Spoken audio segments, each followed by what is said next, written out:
crypto warriors, changing our world day by day. The way of the crypto warriors, can't rely on the bankers, no way. Good morning, Bix Weir, Roota.com with your morning horn of Z's, your sip of chaga tea. Well, like day 10 of the cleanse or something like that? 9? Day 9? 8? I'm watching the weight just disappear. All right, so here's the deal. I'm going to talk about silver from now until the end of September. Why? Because it's the most important time for silver in the past 150 years, if you're a silver investor. Every day has been the most important day for silver if you're a government or a bank in the last 150 years. Silver is the bank killer. And just keep that in your mind as we go through some of this data. Again, what's happening is the DOJ has told JP Morgan, this is according to Ted Butler, and I 100% believe it. The DOJ has, and the CFTC, but not that they count as anything, has told JP Morgan to end the manipulation as well as the banks, stop the rigging of the markets, and we will be watching you. I'm surprised they haven't said remove yourself completely. Maybe that comes farther down the line. There will be charges laid against JP Morgan for this. They'll call them spoofing. They won't call them anything big, but there will be charges laid against JP Morgan.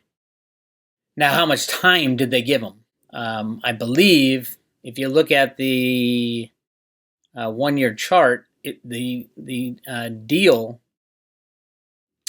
to close it out was right here in March when JP Morgan slammed the price of silver down to like 12, 13 bucks. That was the deal. That's what they did as part of the negotiation. You can rig it for another, whatever it was, 6 months. I think the end day will be September 11th. September 11th is a big day for our country, for the road to Roota. It was September 11th, 2008 that they tried to take down the entire banking system, according to Senator Kanjorski. And then it was September 11th of last year that we got the Repo crisis. I think that's been going on all year, the battle against JP Morgan. And JP Morgan has been told, cease and desist or you're out of here. And I think they are complying, along with other bullion banks who are in this game. That would be Citibank. U.S. banks is just really JP Morgan and Citibank, but foreign banks, HSBC, obviously, Scotiabank, obviously, Deutsche Bank, I think they've already been bailed out somewhere. They're just a corpse flapping around in the wind. So here we have silver. The most exciting time is probably the last 60 days. If you're in silver, it went from $18 past these marks that they said, oh, no, you can't go past there, $26. It's all bullshit. The fair market value of silver well above $1,000 an ounce. Should be. Probably a hell of a lot more than that based on the information I'm about to give you. But here we sit at 26 bucks. Great time to buy silver.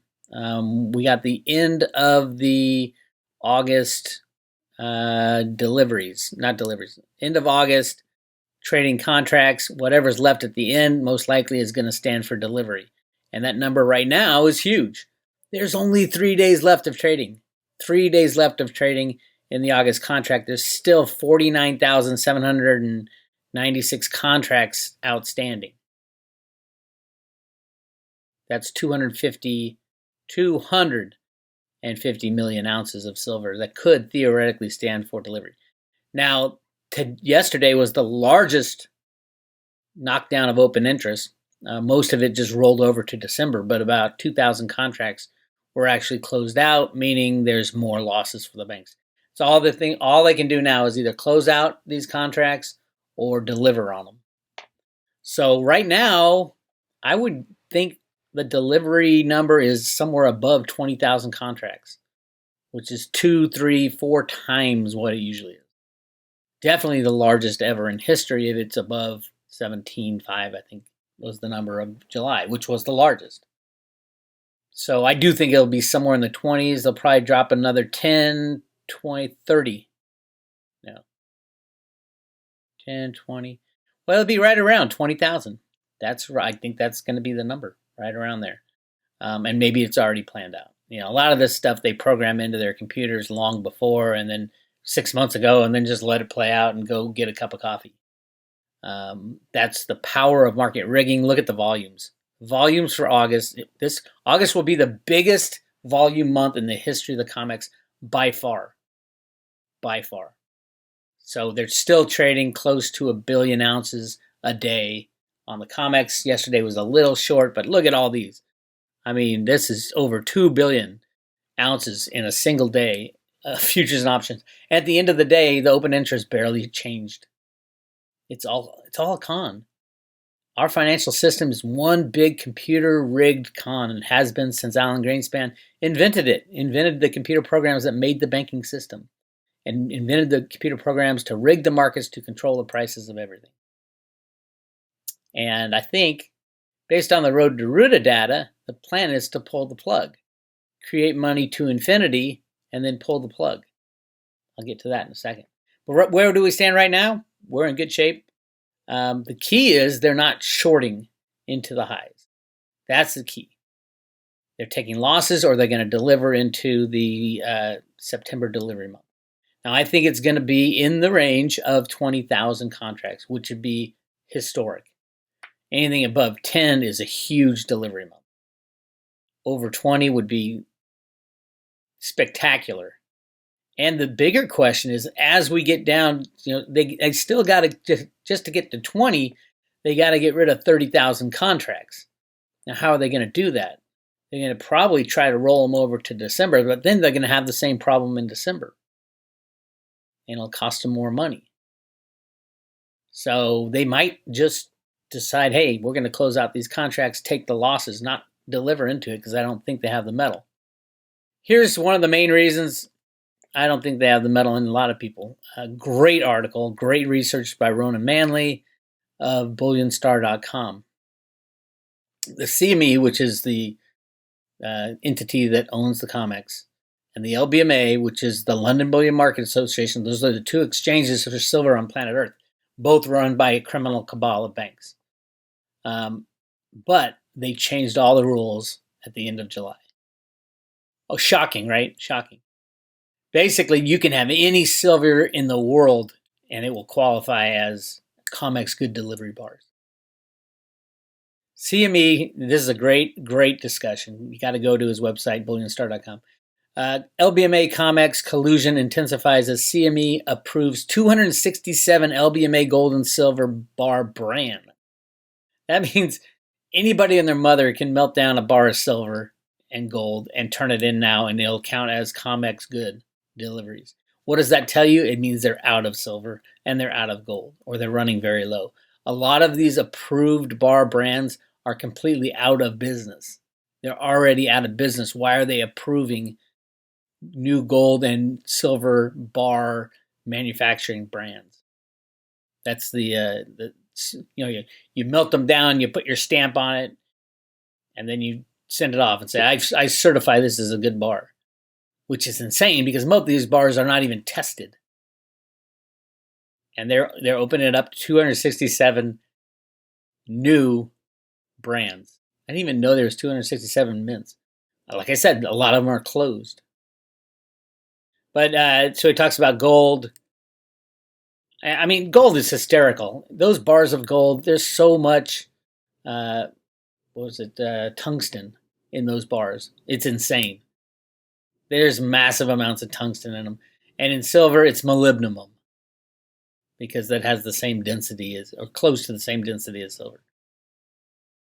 So just be aware, everybody, stop falling for the cons. Silver eagles, you better test your silver eagles.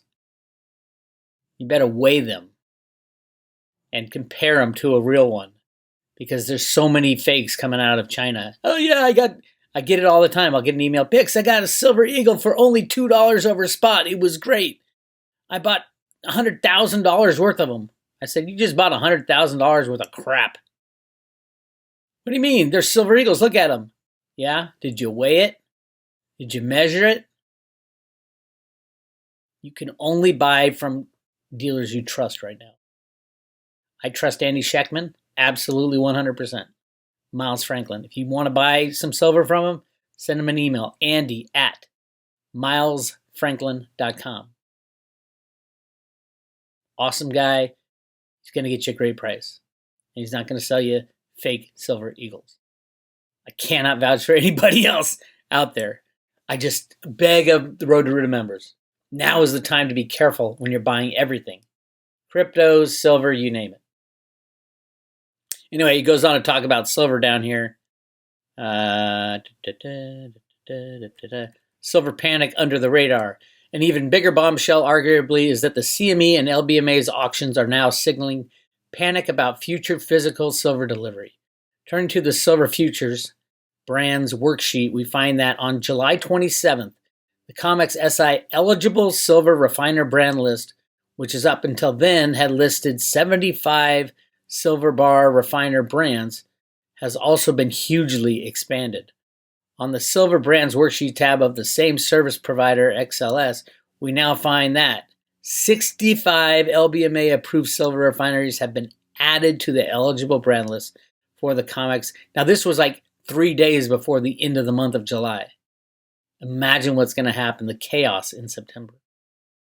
These 65 additional refinery brands are listed under the existing refiner list with the subheading of added as of July 27th. Basically, they didn't have the silver back in July 27th in the right form, so they had to open it up to any kind of bar they had. There were 75 brands on this list prior to July 7th, so they doubled it. There are now 140 current brands of current silver refiner list. Of the 65 refiner brands added, the top 3 countries represented are 26 silver refineries from China. You better drill into those bars or melt those bars. I'm telling you right now. China lies, cheats, and steals because we lied, cheated, and steal to them. So they're like, oh, we'll do the same thing to you. 11 from Japan, 5 from Russia. In addition, 40 silver bar brands from the LBMA former good delivery list of silver have also been added to the Silver Brands tab. Oh my God, the con that goes on there is just staggering. But they're a, what's it called? SRI, a self-regulating entity. The COMEX. Oh, it's just the insanity of this whole game it's nauseating after 20 years of being in it. But hey, fight the good fight. Get your silver. Get it off the exchanges. Don't buy fake silver. Make sure you know what you own. And I guarantee you, if you have a whole bunch of stacks, there's going to be a couple fake ones in there. Test them out. I want to go over this very briefly. Those who have not been on the road to Roota for very long. Back 15 years ago, I discovered where all this crazy silver is coming from because we thought we were running out of silver. And it was actually coming from the U.S. government, a facility they built in the 1940s to build the first atomic bomb. It was a secret facility. They needed literally all the gold that America had. My first analysis I wrote called The Great Silver Mystery Revealed, and it went over how the U.S. needed to make these magnets to enrich their uranium. They needed silver in massive amounts to build these things called calutrons. In Oak Ridge, Tennessee, it was a Y-12 facility. This was the Manhattan Project, by the way. The Y-12 facility needed about 500 million ounces of silver. They didn't have it, so they went to the U.S. Treasury to borrow it. U.S. Treasury gave them. The U.S. Treasury was backing silver certificates with this silver. And one of the keys that was admitted to is we can't tell anybody about the silver.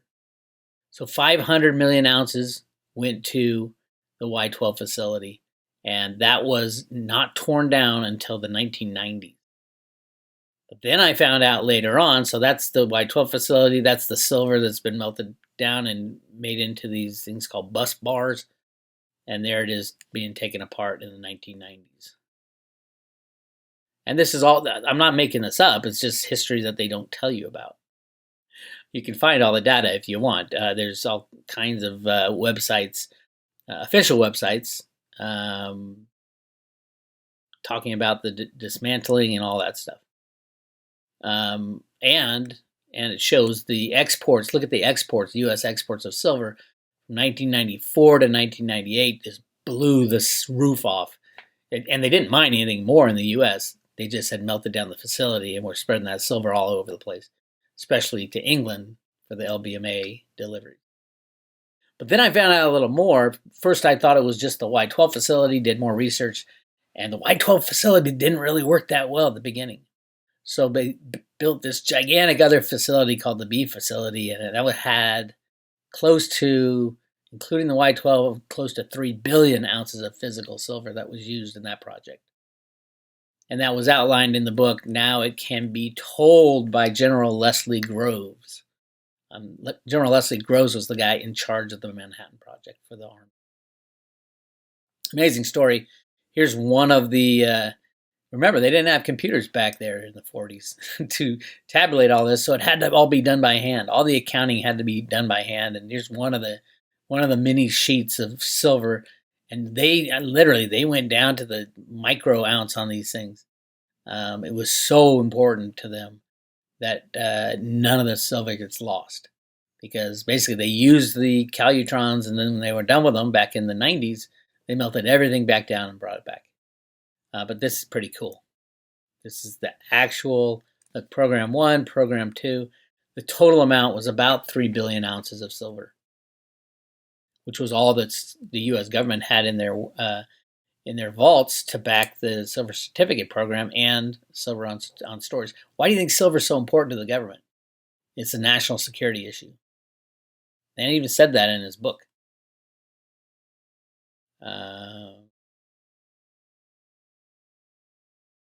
The book, here's my summary. The book provides undeniable proof that 1, official U.S. bullion holdings have been lent out in the past.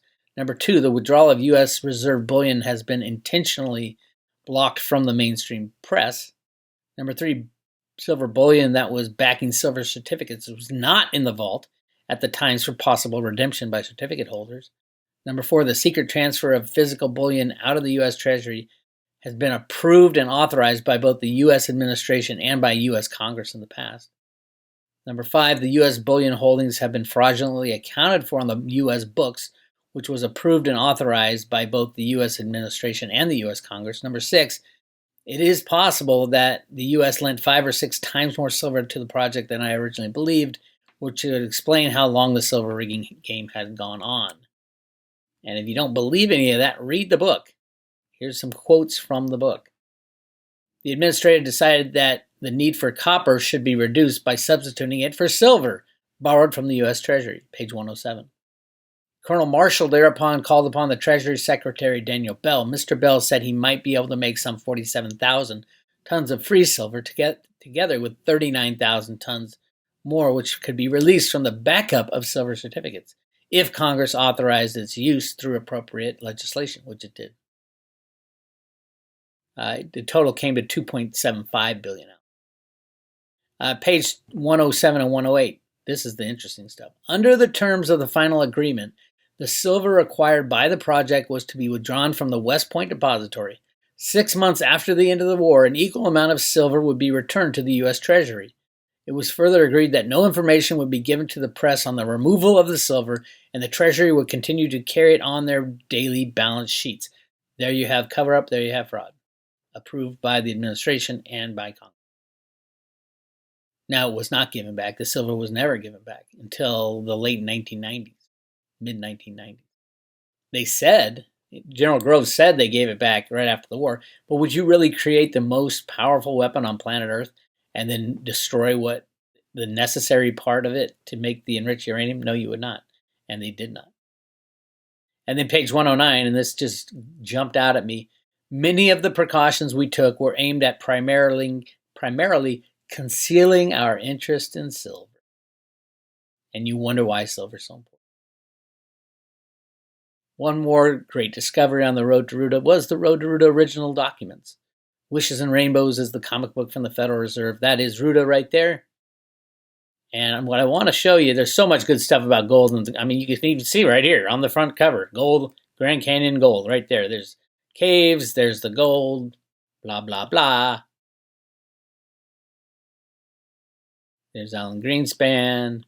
There's Roota finding the colored flowers, the caves of gold.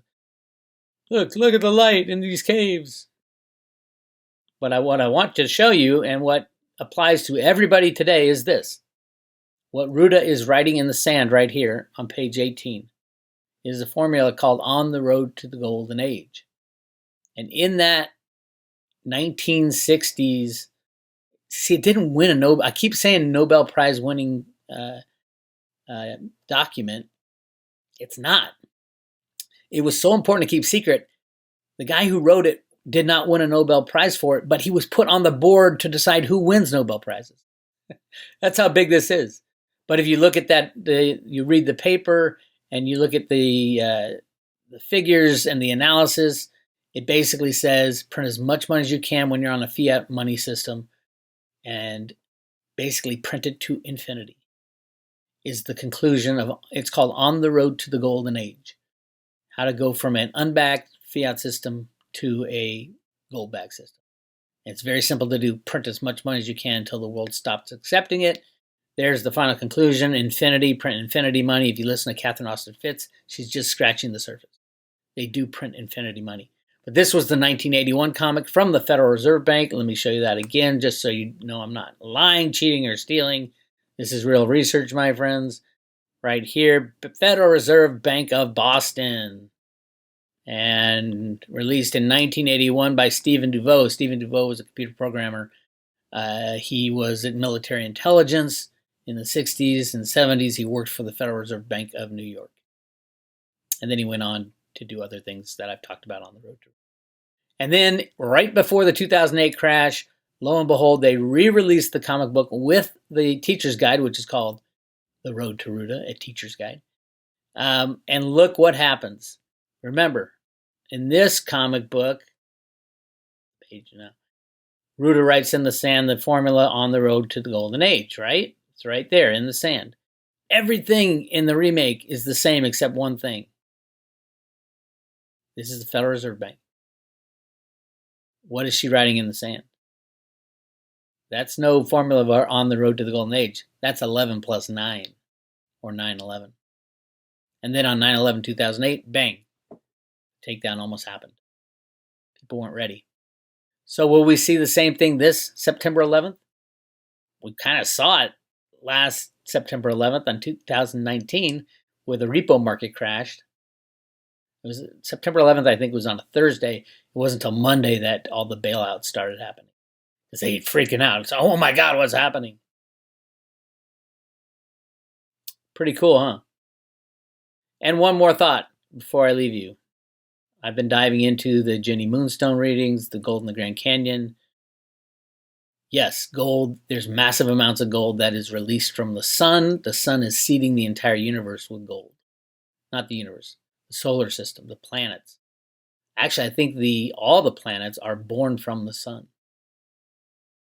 That's the take I'm coming to. And it's all absolutely 100% spiritual, physical, astronomical.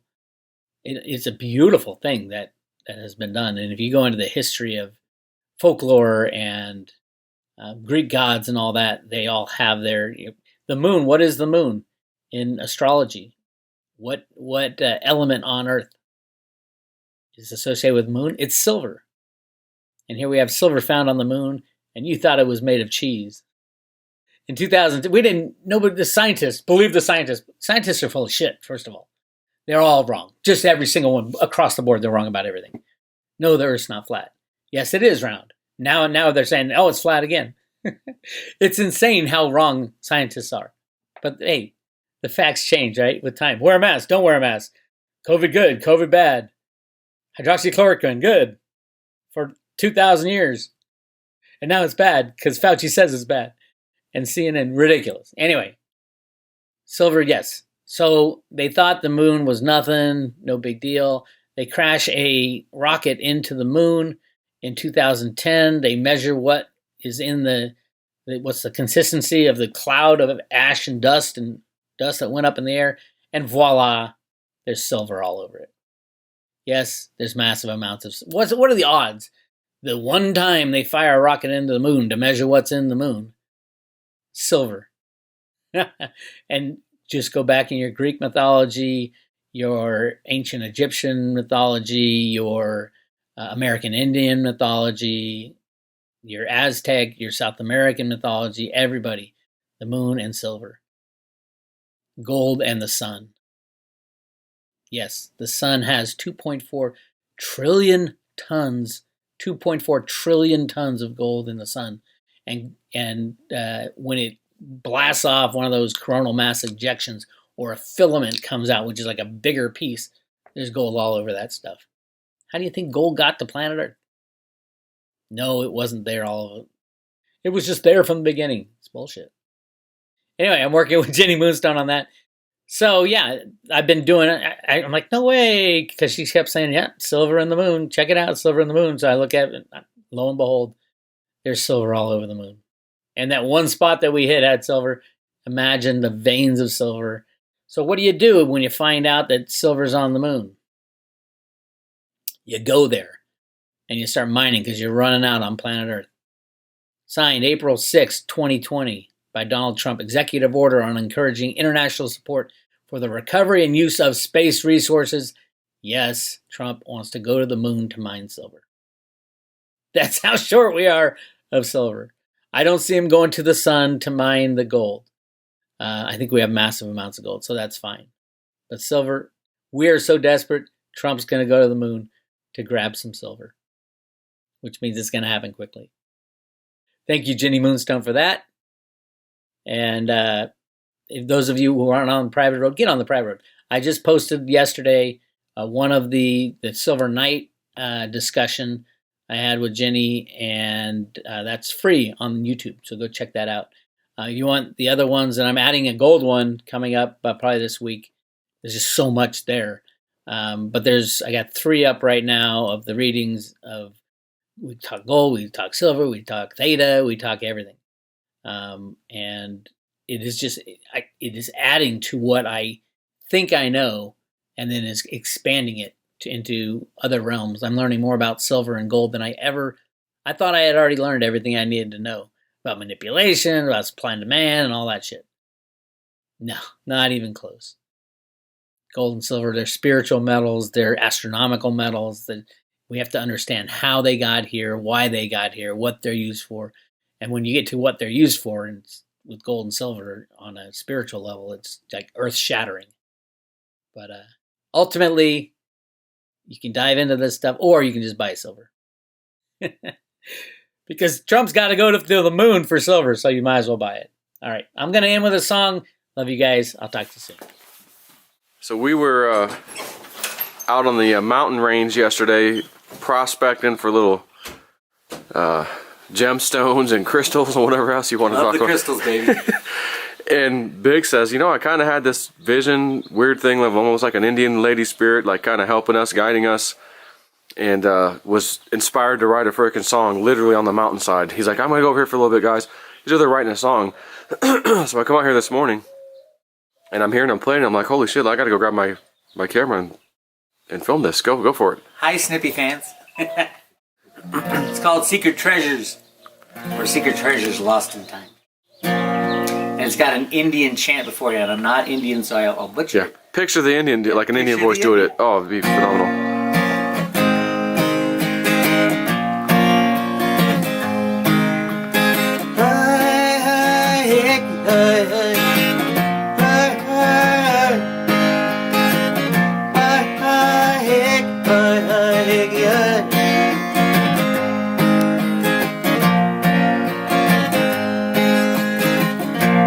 Mystic fog rolls in, spirit alive within the wind. An ancient woman, an Indian. Is this the body I once lived in?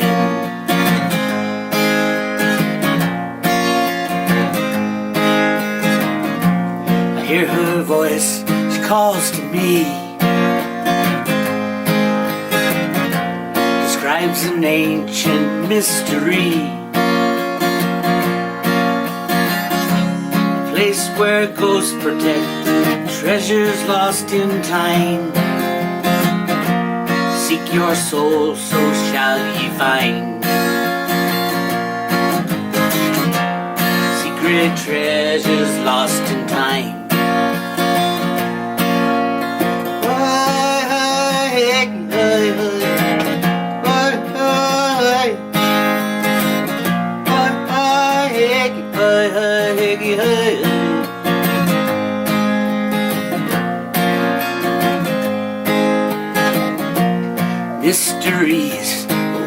we came. History has all been changed.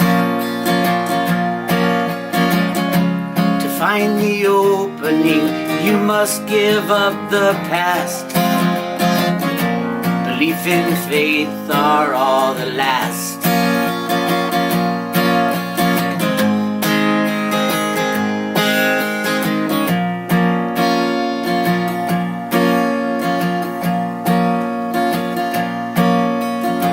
She says to me, I now must go. Your journey awaits above, below. Find the clues in time and always trust your mind.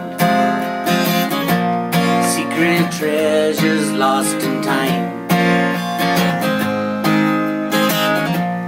Secret treasures lost in time.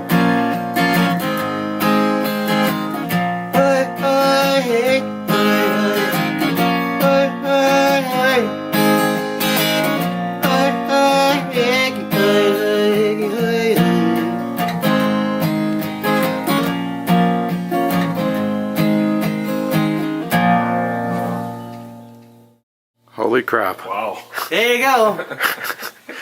I think I just filmed the music video. You got all that on the mountain yesterday?